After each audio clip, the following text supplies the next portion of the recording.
super exciting to have this festival returning after a couple years. I know it was back in 2018, 2019. How does it feel to be coming back to Colorado for this?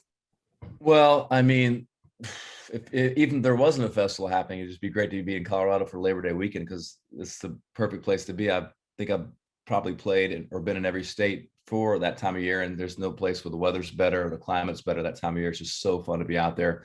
As you know, the leaves are just starting to turn, and it's just a great place to be. But obviously, to mix in a country festival with guys like Hardy and Morgan Wallen and all my buddies, and it's really special. It feels really great to be back. Obviously, we lost 2 years with COVID, and the town we were in before was just not really conducive to like business.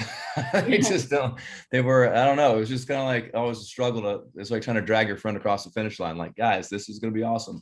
But anyway, so we got a new spot with a buddy of mine who's got a great piece of property, and it's just beautiful. I'm so excited to bring our fans out to this location, and for a lot of folks that don't get to experience Colorado as much as I do, it's a great, it's the ultimate like way to, this is Colorado. It's not Denver. I love Denver. I love Colorado Springs. But Colorado Springs is a little closer to the mountains than Denver. But to really experience Colorado, you got to be in them. You got to go past the Front Range and get in them. So that's what we're going to do. That's what we're take people from all 50 states this year once again and give them a little taste of Rocky Mountains. I love it. And Dierks, are you from Colorado, or what is your connection? Why do you like? I mean, I love Colorado too, but yeah, I'm from Arizona. Okay. But we had a place in Purgatory, Colorado. It was a family, tiny little timeshare cabin, and we'd be up there every Thanksgiving, Christmas, and spring break. That's where we spent all our vacation time. So I've always loved skiing and always loved the mountains. My sister lives in Colorado, a lot of family there, and I lived there, and I lived in Telluride for a little over a year during COVID, in the place I have there. So I just love being up there, and I would be there full time if I got the green light from my other family members. But it's a democracy around here, and I lost the majority. So we're back in Nashville now, but it's just my favorite place to be. I love it. That's awesome. So tell me, what is your like pre-concert, pre-festival ritual? How do you prepare for a big weekend of nonstop? Well, yeah, that's the thing most people don't know about. Great question, because we get out there early, right? We'll be out there on Tuesday. Okay. The festival doesn't start till Friday, so we have the whole place to ourselves for a few days. So it's just so fun being there with my band and crew and just walking around the grounds. It's kind of like the movie, Field of Dreams, where you just walk around. This is where hopefully they're going to show up here. This is the gate they're going to come in here, and this is where the DJ lake stay. We have a DJ that plays on the lake, so people are out there in their inflatables, and just it's like Lake Havasu out there. It's crazy, and so cool. This Whiskey Rose stage, and just kind of seeing it all develop and being there as the first fans walk through. I'm always at the gate, meeting the very first fans that are lined up on Thursday when they come in and start camping. So it's just really fun. The lead in is super fun. Just, it's like, it's creating something. It's like, writing a song, or anybody that started a business. It's just like a lot of trust, hope, faith, all come together, hard work come together for this one moment when people start showing up. It's special. Yeah. And people are so excited. And I know it's like it's a camping festival as well. So people are going to be spending the whole weekend out there. They won't be commuting back and forth. So that's exciting. No, it's all in. It's all in. We are going in on this. I mean, country fans in general know a lot about camping because a lot of the festivals we play, there's always huge campgrounds. So people are used to that. It's country people, they camp, especially Colorado country fans. I mean, this is like old hat to them.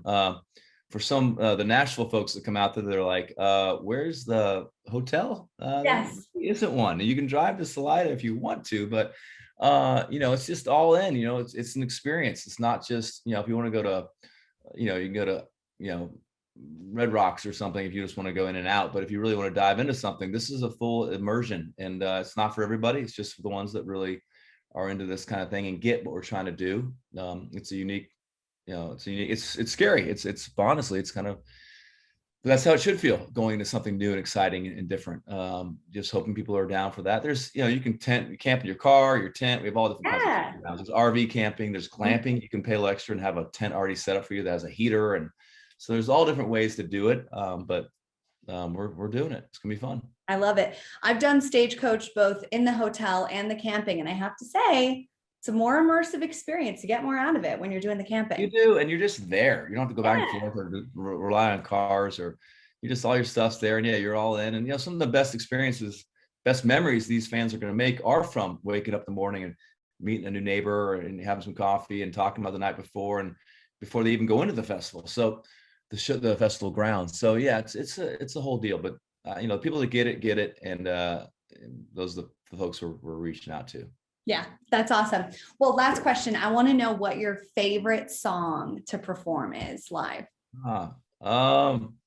Whatever your favorite song is, our fans' favorite songs. That's one I love singing the most. But for me personally, I mean, this might sound like a cop out of an answer, but I really do love them all. You know, they're even, you know, end of the night we get down to like Drunk on a Plane, or I've been kicking the show off with What Was I Thinking. These aren't songs that I play around the house. You know, I don't listen to them on the radio. If they come on the radio, I crank them up. I don't, you know, there's songs like, it's like, you know, Jack Daniels goes better with ice, you know, like Drunk on a Plane really works well with fans. Totally. It's not something you just works well on its own. So but of course, songs like I Hold On and Riser, the new single Gold, some of the more meaningful songs that have a little more meaning behind them, I gravitate towards. But I mean, I love singing like 5150 when the fans are going crazy and I'm in that, you know, that mode of being on the stage and acting like a wild man. You know, they all have a place and purpose. I wrote most of them, so they all have some sort of like personal connection to that time and place in my life. I tell you, you just celebrate the entire catalog, or do you have a individual song? I love my personal favorite is Woman Amen. That's I love Woman Amen. Oh my God. That's a cool song. We have a live show. We have I kind of like celebrate all the women in the crowd, but also the women in country music. You know, I think women in country music have a little harder row to hoe. And so we have some images that come up on stage of like Dolly Parton and Emmylou Harris and Miranda Lambert and Ashley McBryde. And so it's kind of a cool chance to celebrate some of the women in country music. And the last image is of the Judds, which is you know, one of the greatest duos of all time. And Naomi just passed away. So that's a great song. I love singing that one. That's a good one. That's what I'm blasting in my car on the way home today. That's what I'll be doing. Be singing along the top of your lungs to Seven Peaks this year. You coming out? I want to so badly. I want to so badly. I tend to work weekends, but I did put in a request today for my manager to get it off. So I think remote, you know, work weekend would be. That's what I'm saying. I'll anchor the news. I'll do a field anchoring from the festival. Oh, do you anchor the news on the weekends? I do. Yeah. Oh, wow. That's a big deal. That's my job. Yeah. It's fun. Yeah. I like it. Yeah. That's a big deal. That's a big market like Colorado Springs. That's awesome. Good for you. Thank you so much. Well, thank you so much for your time. We're so excited. And we're excited to get the word out. We know so many people here, including myself, so many people at the station are excited. So thank you so much for doing this. Well, I appreciate your time and all the help spreading the word. Thanks, Rob. We sure will. Thanks so much. Take care. Have a great one. You too. Have a great day.